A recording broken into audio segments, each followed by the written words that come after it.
So start kagad tayo. Meron pa tayo isa dito. No? So kamusta po mga Streetwise? Ako po si Takero Miyamoto at welcome po sa aking munting channel. So mga kababayan, regarding ulit ito kay Kibuloy, di ba? So ngayon, alam naman po natin na babagsak na nga po yung warrant of arrest ni Kibuloy sa Senate. Depende na nga lang po ito kung pipirmahan ni Senate President Mig Zubiri. And then, hindi pa po dyan natatapos yung kalbaryo ni Kibuloy. Di ba? Meron pa po siyang kaso sa DOJ, di ba? Sa judicial system natin, sa RTC, at meron pang isa, yung SMNI. At nagtatanga-tangahan ngayon dito yung mga abogado po ni Kibuloy. At isama na po natin dito itong si Robin Padilla. Kasi mga kababayan, ang ginawa na naman ni Robin Padilla ngayon, nanggago na naman. Di ba? Nagpakita na naman ng kabobohan itong si Robin Padilla. So kasi ito, pakita ko sa inyo. Teka lang. Yan, ito. So ito, galing ito sa Inquirer, no? Sabi dito, Senator Robin Hood Padilla wants the indefinite suspension of SMNI radio and television station investigated in the Senate. Yan. Oh. So hindi pa rin po talaga natatapos yung katangahan ni Robin Padilla. So pumalpak na nga po si Robin Padilla sa pagkalap nga po ng pirma para hindi ipa-contempt si Kibuloy. Ngayon, nagdagdag na naman siya. Diba? Na ngayon, ang gusto ngayon ni Robin Padilla, magkaroon po ng Senate hearing regarding po dyan sa sa pagsuspinde ng NTC sa SMNI. Una, para saan to? Kasi alam naman po natin na yung pwede lang po talaga na magpa-revoke ng prangkisa ng SMNI or ng isang istasyon, Kongreso tsaka NTC lang. So ganito kasi yan mga kababayan eh. Kapag magre-renew po kasi ng prangkisa, ang unang gagawin yan kapag renewal po, magkakaroon po ng hearing yan sa Congress. And then gagawa po ng isang House bill at pag nakapasa sa Congress, iaakit po yan sa Senado. At pipirmahan naman po yan ng Senado, aprobahan ng Senado. Kapag magre-renew, gagawing batas pala ito, gagawin itong RA, Republic Act. And then ipapasa ito sa presidente, pipirmahan. Ganun po yung kapag magre-renew.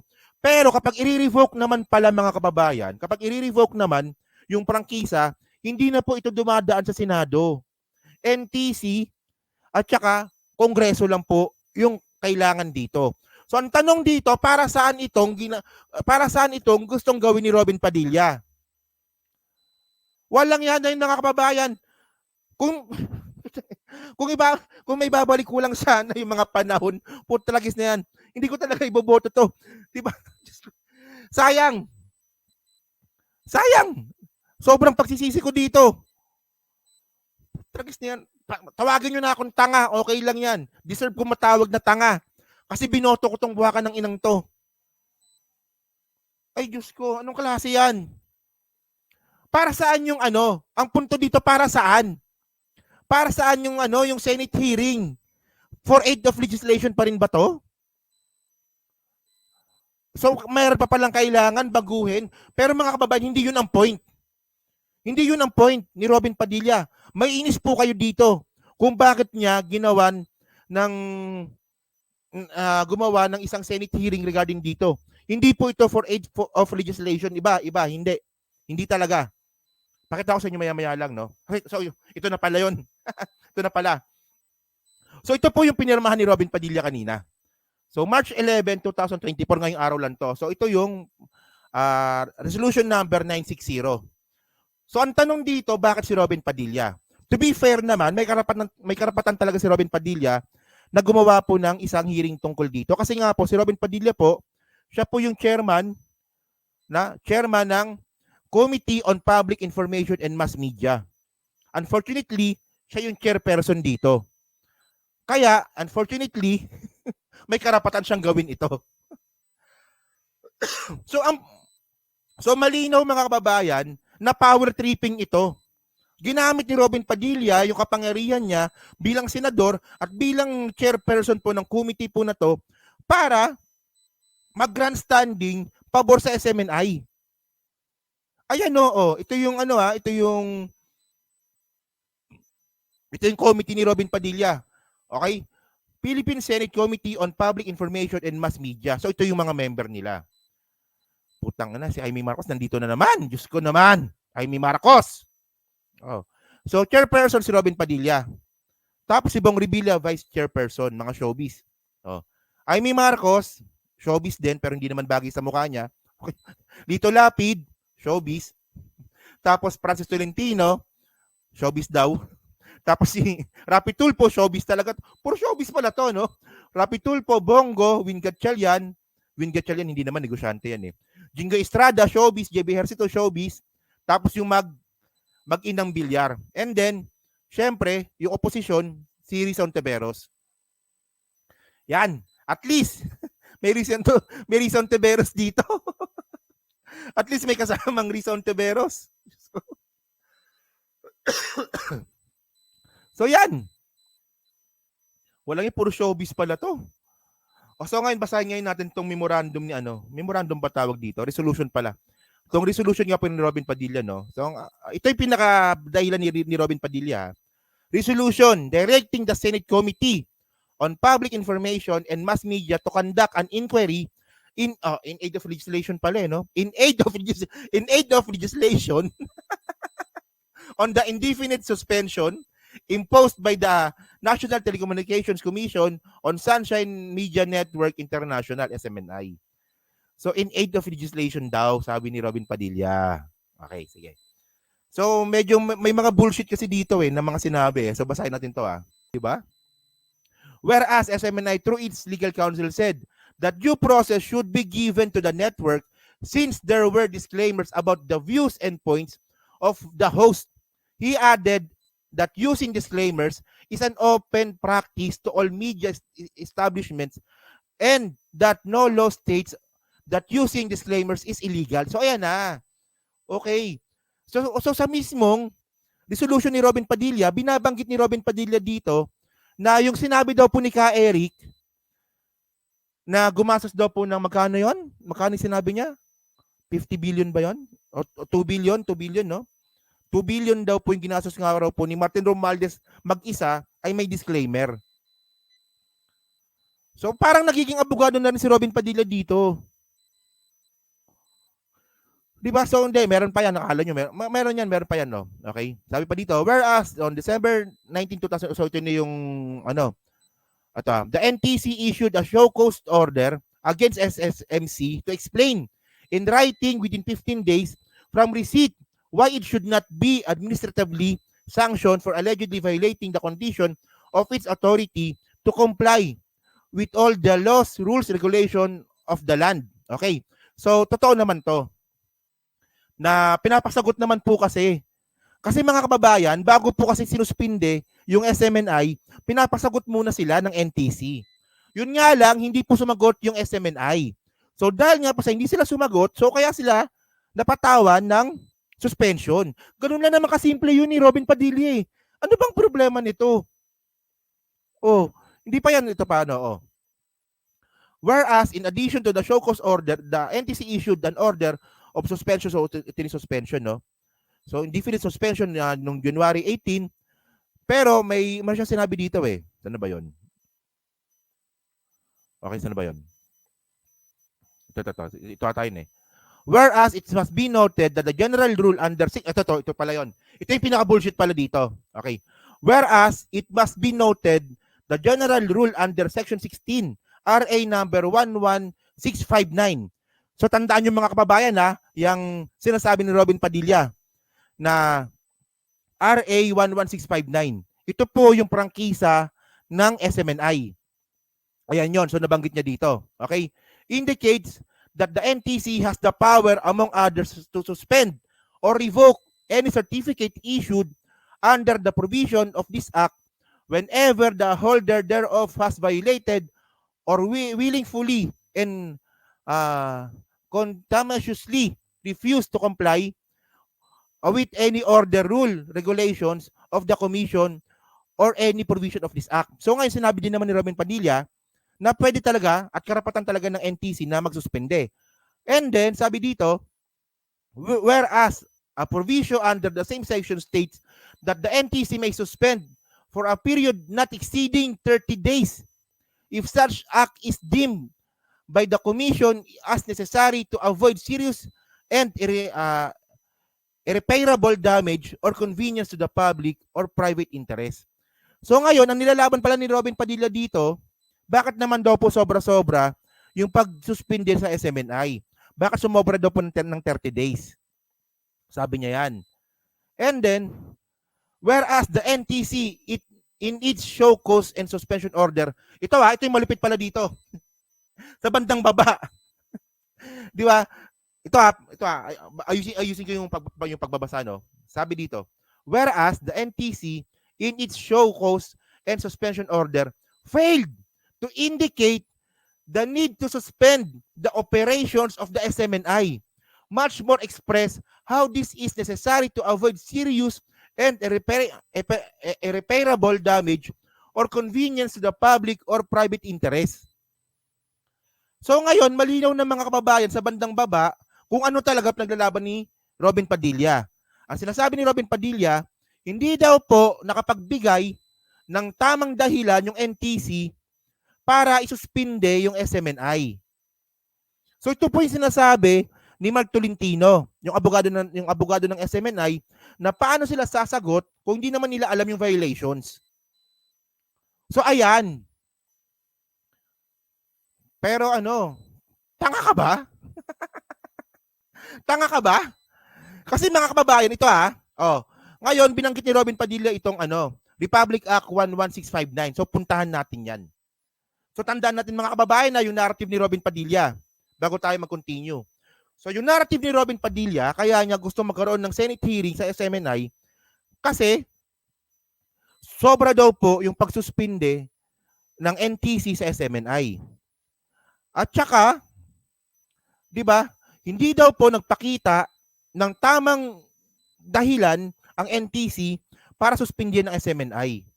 Ayan ang sinasabi niya.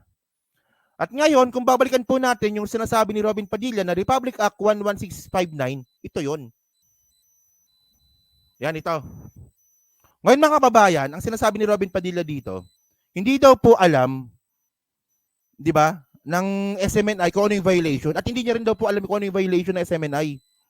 Pero nakalagay naman po kasi dito sa mismong prangkisa mismo ng SMNI, ito, nakalagay ito dito, the grantee, so ibig sabihin ng the grantee, ito yung SMNI, di ba? The grantee shall provide free of charge adequate public service time with a reasonable and sufficient to enable the government through the broadcasting station or facilities of the grantee to reach of the pertinent populations of portion thereof on important public issues and rely important public announcement and warning concerning public emergencies, calamities as necessary.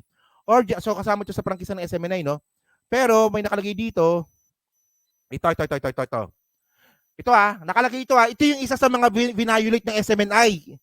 Robin Padilla, ang sabi dito, no, and not use its station or facilities for the broadcasting of obscene or indecent language, speech, act, or scene, or for the dissemination of deliberately false information or willful misinterpretation to the determinant of the public interest or to incite, encourage, or assist in subversive or treasonable act.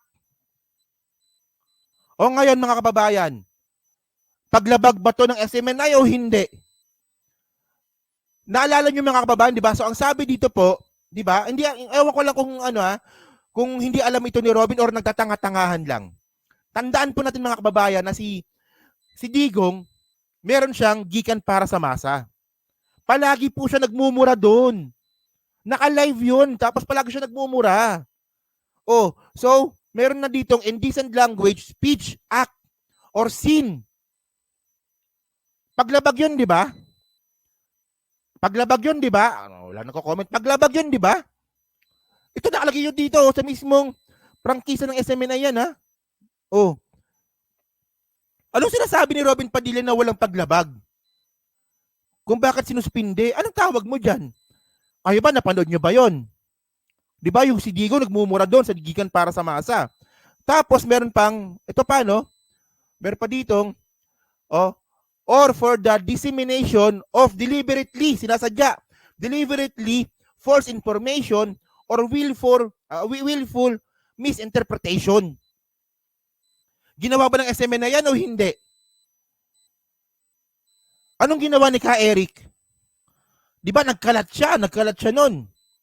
Nagkalat siya nun ng balita na 2 billion ata yun, no? Nakalimutan ko na, no? 2 billion daw po yung ginastos nga daw po ni Martin Romualdez mag-isa sa travel expenses. Di ba? False information ba yun o hindi? Bobo ba si Robin o hindi? Akala nyo yan lang, meron pa dito.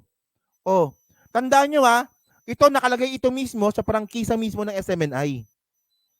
Na dapat ito yung sinusunod nila. Hindi naman nila sinunod to O kaya nga sila nasuspindi Ito yung mga bagay na pinapasagot sa kanila.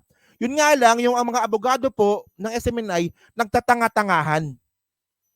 O sa section 4 pa lang yan, meron pa dito. Ito pa O sabi pa dito. Self-regulation, ito sa section 7 to ng prangkisa ng SMNI. Self-regulation by an undertaking of the grantee.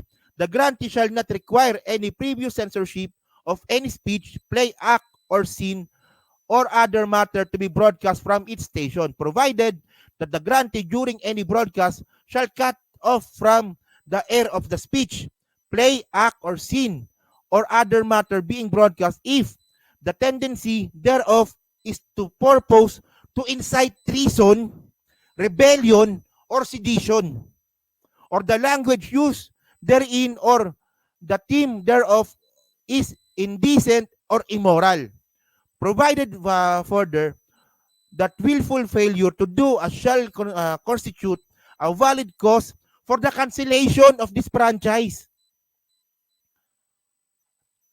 May paglabag o wala? Di ba? Anong ginawa ni Digong sa Gigan para sa Masa? Ang sabi ni Digong, huwag kayo magbayad ng tax. Di ba? Sabi ni Digong yun, di ba? Inciting for sedition yun Anong sabi ni Digong? Kayong mga military, magsama-sama tayo. Di ba? Ginagamit ni Digong sa Gigan para sa Masa yung mga military para mag-aklas kay PBBM. Nakalagay dito, paglabag o wala. Tapos, ang linaw sa baba, di ba? That this willful failure to do so shall constitute a valid cause for the cancellation of this franchise. Nakalagay sa prangkisa ninyo yan. Hindi ba alam ni Robin Padilla to? Nagtatanga-tangahan ka ba o tanga ka lang talaga? Ang linaw-linaw nasa prangkisa nyo yan dapat kasi mga kababayan, ito pa yung pagkakamali ng SMNI Nakalagay dito po sa section 7 na kung alam na ng media company, for example, SMNI, na yung speech or ng programa habang live ay papunta ng treason, dapat kinakat na po nila yan. Nakalagay yan dito, di ba? Dapat, di ba, sinesensor, tapos kinakat. Yun nga lang, ang ginawa ng SMNI, pinagpatuloy pa nila. At kapag si Digong nagsasalita na, ikaw, Bongbong Marcos, beware sa military. Tandaan mo yan, sabi ni Digong. Yung mga cameraman, dun sa studio, napapalakpakan pa. Palakpakan pa sila nun Di ba, napanood nyo yun, di ba? Nung sinabi ni Digong yun na parang tinatakot nyo sa PBBM. Imbis na i-cut po ng SMNI, imbis na putulin po yung mismong programa na yun, kasi live naman yun, ang ginawa, pinalakpakan pa nila. Sinto-sinto talaga to. Pero ang punto dito, ang bobo-bobo ni Robin. Ang bobo-bobo niya. Talino pa ako sa iyo kung tutuusin Diyos ko na. Meron pa ito pa. Meron pa dito. Section 9. Commitment to provide and promote the creation of employment opportunities. The grantee shall create employment opportunities and shall allow on-the-job trainings in their franchise operation provided the priority shall be accorded to the resident. So, ang punto dito mga kababayan, masyadong mahaba kasi, ang punto dito mga kababayan, dapat po yung SMNI po, fair po sa mga empleyado. Di ba? Commitment to provide and promote the creation of employment opportunities. Pero mga kababayan, alam naman po natin, nung Senate, nung Congress hearing, lumabas po na may mga underpaid po sa SMNI. At nung mismong hearing po ni Rizon Teberos, may mga, di ba, may mga pinapatrabaho si Kibuloy sa SMNI na miyembro po ng Kingdom na hindi po pinapasweldo. Nakalagay yun doon, di ba? Nakalagay yun doon. Di ba? Napanood natin lahat yun. Oh. So ito, hindi rin alam ni Robin Padilla to. Di ba? Hindi rin alam ni Robin Padilla to. Iba nga, ang sabi dati, di ba? Nung sa ABS-CBN, no? Na, yung kay Amy Marcos, naalala ko si Amy Marcos nun eh. Nung tinanong si Amy Marcos, tungkol sa ABS-CBN, sabi ni Amy Marcos na, no? Okay lang bigyan ng prangkisa si yung ABS-CBN. Yun nga lang, ayusin muna nila yung mga violations nila. Sabi ni Amy Marcos yun, di ba? Pero nung sa SMNI, iba na. Hindi. Hindi pwedeng ganyan. Nakapagtanggol na ngayon ng SMNI. Di ba? O yan, si Mark Ramos may kakilala daw na hindi pinapasweldo. Di ba? Totoo yan, di ba? Mayroong hindi pinapasweldo sa SMNI. Ay, kilala ko rin yan. Mukhang vlogger din ata yan. Walang yaka, Mark. Nakalimutan ko na. Pinaalala mo pa, Willie. Walang yan to. Tasya na, madaldal ako eh. O, tapos ito pa. Ito mabigat. Okay? Sale, lease, transfer, grant of, user frac ba to? Or assignment of franchise. The grantee shall not sell, lease, transfer, grant, diba, nor assign this franchise or the rights and privilege acquired thereunder to any person. O ito, Robin, tragis ka. Ito, paglabag din ng SMNI ito. Natawa ako kay Mark. Ito, si TP yun, si TP yun. Si TP yan. Di ba mga kababayan, kasama yun doon. Di ba kaya nga po, ini-invite si Kibuloy sa hearing po ng committee sa Senate, sa Congress, kasi nga po, nilipat po ng SMNI yung pagmamay-ari. Di ba ang sabi nila dati, si Kibuloy. Pero nilipat po ito, ano ba pangalan ng nilipatan nila? Nakalimutan ko na. Basta nilipat nila, nakalimutan ko ng pangalan. Pa-comment nga dyan kung sino nakaalala nung nilipatan nila. Di ba nakita natin sa Congress yun, di ba? Na binigay po yung prangkisa 2018, kung di ko nagkakamali, 2018, si Kibuloy po may-ari nun.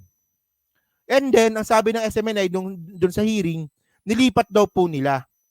So yun po, paglabag din po yun kasi bawal po ilipat, bawal i-transfer yung franchise sa ibang tao.